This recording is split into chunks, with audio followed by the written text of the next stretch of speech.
Hello student, हमने chapter 2 का basic पढ़ लिया था। अब उसी पे बेस्ड एक्सरसाइज 2.1 करेंगे। फर्स्ट क्वेश्चन है फाइंड द प्रिंसिपल वैल्यूज।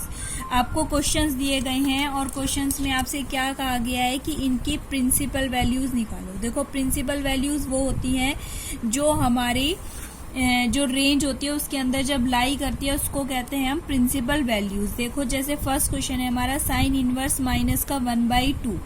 अब हमें ये देखना है, पहले तो आपको टेबल आनी चाहिए जो आपने 10th क्लास में भी और आप +1 में भी यूज करी है आपको टेबल। सबसे पहले आपको ये पता होना चाहिए कि साइन 1/2 किस पर होते हैं, साइन की वैल्यू कहाँ होती है 1/2, तो ये होती है हमारी साइन 30 पर। तो साइन 30 पर साइन 30 की वैल्यू क्या होती है हमारी 1/2। अब अगर मैं 30 को रेडियन में कन्वर्ट करती हूँ तो ये कितना आ जाता है, π/180 से कन्वर्ट कर दिया तो ये कितना आ गया, साइन π/6 आ गया। इट मीन साइन π/6 की वैल्यू क्या होती है हमारी 1/2। अब हमें याद करना है कि साइन इनवर्स, मैंने आपसे कहा था कि आप टेबल अच्छे से पढ़ लेना, लर्न कर लेना, क्योंकि ये आपको बहुत जरूरी है। इन क्वेश्चंस को करने के लिए टेबल आपको लर्न होनी ही चाहिए। तो सबसे पहले हम ये देखेंगे कि साइन इनवर्स की जो रेंज है वो कहाँ से कहाँ तक है, क्लोज इंटरवल -π/2 से लेकर π/2 के बीच में है। साइन इनवर्स की रेंज कहाँ से कहाँ तक होती है बच्चों, -π/2 से लेकर π/2 के बीच में होती है। अब आप ये चेक करेंगे क्या माइनस का π/6 इसके बीच में आता है, तो यस। देखो, -90 और ये 90, इनके बीच में क्या आएगा हमारा 30 डिग्री, तो इसके बीच में लाई करता है। इसका मतलब ये y की वैल्यू यानी कि इसकी क्वेश्चंस की हमारी प्रिंसिपल वैल्यू कितनी आ गई, -π/6। अब है आपका सेकंड पार्ट, देखेंगे कॉस इनवर्स √3/2। बच्चों, इसके लिए आपको टेबल बहुत अच्छे से लर्न करनी बहुत जरूरी है, क्योंकि उसके बेस के उसी पे बेस क्वेश्चंस है। और आपको ये भी पता होना चाहिए कि √3/2 कॉस की √3/2 किस पर वैल्यू होती है, 30 पर। तो कॉस 30 की वैल्यू यानी कॉस 30, फिर से इसको रेडियन में कन्वर्ट करें, कॉस π/6। कॉस 30 की वैल्यू कहाँ पे क्या होती है हमारी, √3/2 होती है। ठीक है, अब √3/2 यानी कि अब हम देखेंगे कि कॉस इनवर्स की जो हमारी रेंज है वो कहाँ से कहाँ तक आती है, 0 से पाई के बीच में इसकी रेंज होती है, यानी 0 से लेकर 180 के बीच में होती है। तो इसके बीच में क्या हमारा 30 लाई करता है, तो यस, तो इसकी रेंज क्या होगी, इसकी प्रिंसिपल वैल्यू कितनी होगा हमारी, π/6। नेक्स्ट क्वेश्चन आ जाएंगे कॉसेक इनवर्स 2। फिर वही बात, 2 किस पर होती है, कॉसेक की वैल्यू कॉसेक 30 होती है, यानी कॉसेक π/6 ये कहाँ पर होती है, इसकी वैल्यू कितनी होती है हमारी 2। अब हमें याद करना पड़ेगा कॉसेक इनवर्स की रेंज क्या होती है, तो इसकी रेंज होती है हमारी -π/2 से लेकर π/2 क्लोज इंटरवल, और उसमें से हम 0 को माइनस कर देते हैं। क्यों माइनस करते हैं, क्यों जो कॉसेक होता है वो 0 पर डिफाइंड नहीं होता है। तो π/6 इस पर लाई करती है, यस लाई करती है, तो इसकी प्रिंसिपल वैल्यू कितनी हो गई हमारी, π/6 हो गई। फोर्थ क्वेश्चन है हमारा tan इनवर्स माइनस का √3। √3 यानी कि हमारे क्या वैल्यू होती है, √3। सबसे पहले इसे माइनस को छोड़ो एक बार, √3 की वैल्यू देखो किस पे होती है हमारी, tan 60। tan 60 को रेडियन में कन्वर्ट करें, क्या आ गया, π/3। तो tan 60 की वैल्यू कितनी होती है हमारी, √3 होती है। अब ये देखो माइनस का π/3। अब tan इनवर्स की हमारी रेंज कहाँ से कहाँ तक होती है, ओपन इंटरवल -π/2 से π/2 के बीच में हमारा ये tan इनवर्स की रेंज होती है। तो क्या इसमें माइनस का π/2 और π/2 इन्वॉल्व नहीं होते हैं, इनको काउंट नहीं करते इनके बीच में। तो माइनस का π/3 के इनके बीच में लाई करता है, यस लाई करता है, तो इसीलिए क्या आ जाएगी इसकी प्रिंसिपल वैल्यू माइनस का π/3। नेक्स्ट आता है आपका कॉस इनवर्स माइनस का 1/2। तो 1/2 किस पे वैल्यू होती है, कॉस 60 पे। तो कॉस 60 यानी कॉस π/3 किसकी वैल्यू होती है, 1/2 की होती है।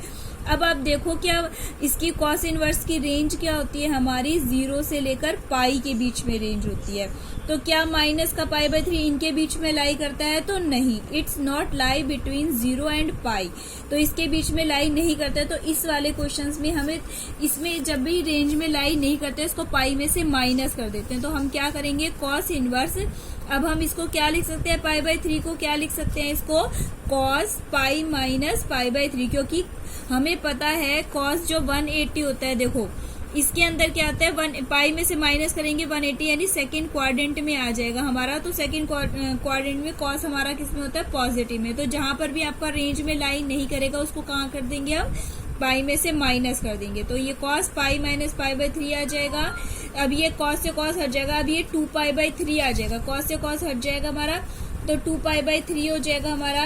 तो क्या 2π/3 0 से पाई के बीच में लाई करता है? यस लाई करता है। क्यों?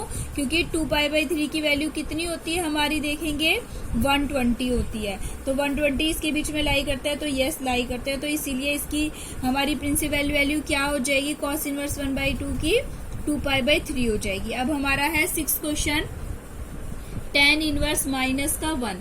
तो अब ये देखेंगे tan 1 की वैल्यू कितनी होती है हमारी 45, यानी tan π/4 पे 1 होता है। तो ये क्या -π/4 इसकी tan इनवर्स की रेंज में लाई करता है। तो tan इनवर्स की रेंज क्या होती है हमारी ओपन इंटरवल, बच्चों ओपन इंटरवल -π/2 से π/2। तो -π/4 इसमें बीच में लाई करता है, यस लाई करता है। तो इसकी प्रिंसिपल वैल्यू कितनी हो गई हमारी -π/4। अब आ जाएगा हमारा sec इनवर्स 2/√3। तो sec 2/√3 sec की किसकी वैल्यू होती है हमारी sec 30 की वैल्यू। तो sec 30 की यानी sec π/6।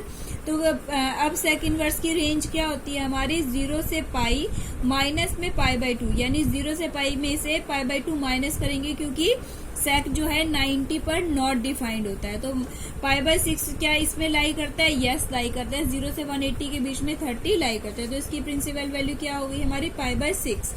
8 क्वेश्चन है हमारा cot इनवर्स √3। अब हमारी जो √3 cot में किसकी वैल्यू होती है cot 30 की। तो cot 30 यानी cot π/6 हो गया, और इसकी वैल्यू √3। तो इसकी cot की रेंज क्या होती है हमारी ओपन इंटरवल 0 से पाई। तो ये cot 30 इसके बीच में लाई करता है, यस लाई करते हैं। तो इसकी प्रिंसिपल वैल्यू कितनी होगी मेरी π/6 होगी। अब नेक्स्ट आ जाता है आपका क्वेश्चन cos इनवर्स -1/√2। ठीक है, -1/√2 आ जाएगा हमारा ये क्वेश्चन।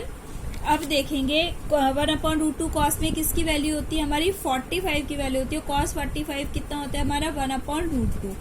अब आ जाते हैं हम माइनस का π/4 जो होता है, क्योंकि यहाँ पर माइनस दे रखा है अकॉर्डिंग टू क्वेश्चन माइनस है। तो -π/4 क्या cos इनवर्स की रेंज में लाई करते हैं, 0 से पाई के बीच में लाई करता है। तो ये नहीं लाई करता है, not, it is not belong between two 0 to पाई। तो फिर वही प्रोसीजर, इसमें से हम क्या कर देंगे, इसको पाई में से माइनस कर देंगे। तो cos inverse cos pi minus π/4 LCM लेके करेंगे तो कितना हो जाएगा हमारा 3π/4 आ जाएगा।